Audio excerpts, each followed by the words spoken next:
Nouvelle option chez Sigma, un Sigma 50 mm f2 DGDN qui appartient à la gamme iSeries. iSeries, c'est cette gamme d'objectifs qui sont usinés tout en métal, hein, qui s'éloignent des objectifs d'aujourd'hui qui sont plutôt en polycarbonate.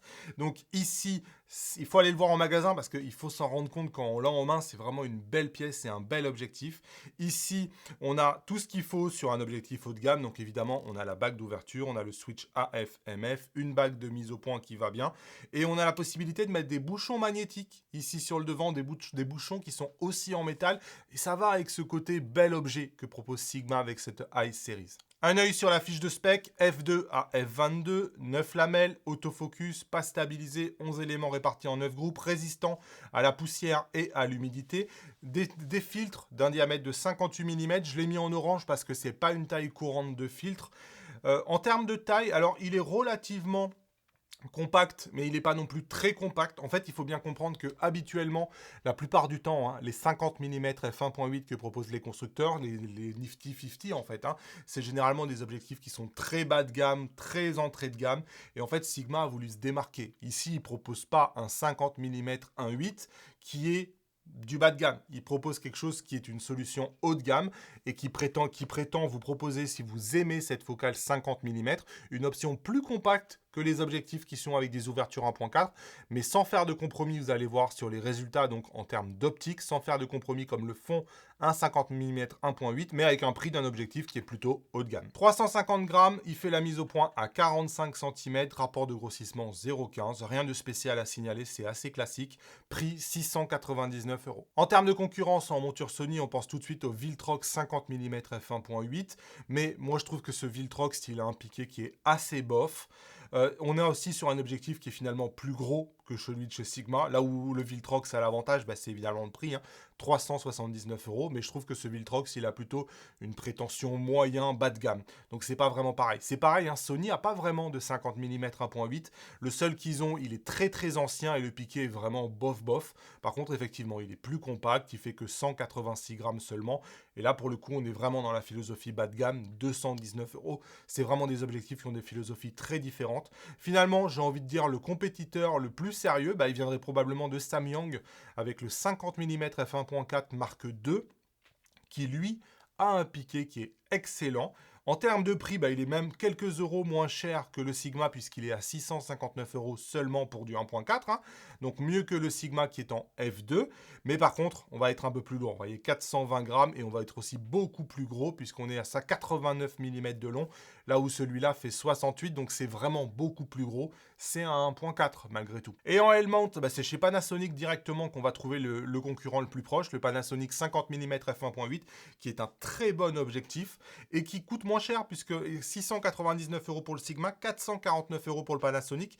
Donc il a fort à faire quand même le Sigma, il a une grosse concurrence même en L-mount. Avec quelques exemples de photos, 50 mm, ça c'est très proche de l'angle de vision humaine, street photographie, photos de portrait, photos du quotidien, ça va très très bien en fait pour énormément de sujets. C'est pour ça que c'est une focale qui est appréciée. Ici, un portrait de ma chaîne, on voit le bokeh et la profondeur qui est vraiment sympa. On voit bien cet effet 3D. Idéal évidemment pour faire du portrait. Hein. Moi, ma fille ici, elle s'amuse maintenant à poser, elle commence à avoir l'habitude, c'est trop rigolo. Et en termes de piqué, on peut voir qu'on n'est pas du tout sur du 1.8 très bas de gamme. On a un super piqué sur cet objectif-là, malgré ce form factor assez compact. Donc voilà, sujet du quotidien, architecture, documentation d'une balade, c'est vraiment l'objectif idéal probablement pour ça. En termes de piqué, écoutez, là aussi, il n'y a pas grand-chose à dire. Hein. Le piqué est vraiment excellent dès la pleine ouverture. Il y a très très peu à gagner à fermer, donc dès F2.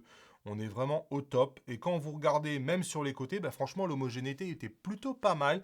On a un peu de vignettage au début qui disparaît des F2.8. Et on le verra un peu plus tard, mais quand je regarde la mienne, j'ai l'impression qu'il y a un peu d'aberration chromatique qu'il va falloir corriger. Je vous l'ai dit, pas de compétences particulières en macro. Vous voyez, sur une petite marguerite, hein, elle reste quand même assez loin, rapport de grossissement de 0,15. En termes de bokeh, les billes sont bien rondes, un peu en forme d'œil de chat sur les côtés. On n'a pas d'onion ring. On a un tout petit peu d'aberration chromatique, vous voyez, ce qui entoure les billes de bokeh. Pour le reste, pas grand chose à signaler. Hein. Vous pouvez voir qu'on a un peu de ghosting, vous voyez ici. On a un peu de dédoublement de ces billes de bokeh, ça disparaît pas vraiment. Bon, c'est du Sigma, autofocus, pas grand chose à signaler. Ici, je suis sur le Sony A1. Je vous fais pas toutes les photos, mais franchement, ça marche bien. Il y a vraiment que quand on est au plus proche, que ça commence à décrocher. Vous voyez ici encore, ça n'a pas décroché. Vous voyez, il faut vraiment attendre les dernières photos pour que ça décroche. Donc non, en termes d'autofocus, pour moi, ça marche bien. J'avais aussi fait quelques tests en vidéo, juste pour voir. Et ça marchait bien aussi. Vraiment, aucun problème. Je pouvais me rapprocher, je fais jouer ma chaîne et compagnie. On voit cette petite profondeur de champ.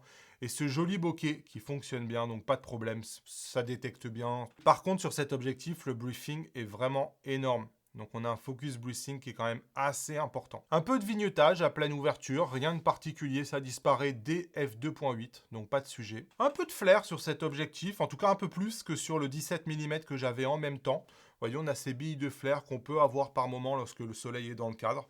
Rien de particulièrement inquiétant, mais bon, je le signale. C'est pareil, en termes d'aberration chromatique, on peut le voir ici sur l'arbre, on trouve quand même un peu d'aberration chromatique. Ça disparaît lorsqu'on passe à f2.8 ou à f4, mais à pleine ouverture, on peut avoir un peu d'aberration. Quasiment aucune distorsion sur cet objectif. Et lui, on avait un Sunstar qui était meilleur que le 17 mm que je viens juste de vous tester.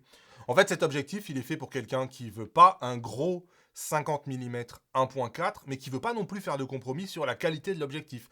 Il veut une construction haut de gamme, vous voulez un bon piqué, un bon autofocus, une bonne prestation photo-vidéo, mais vous voulez pas mettre le prix d'un 1.4 et vous voulez pas mettre l'encombrement et le poids d'un 1.4, ben c'est là où Sigma veut arriver avec cet objectif-là, en vous proposant une alternative qui est entre le bas de gamme et qui est entre le trop haut de gamme. Donc peut-être que ça peut vous intéresser. En tout cas, c'est dispo chez ipln.fr, code créateur Damien. Et moi, je vous dis à bientôt dans une nouvelle vidéo. Salut!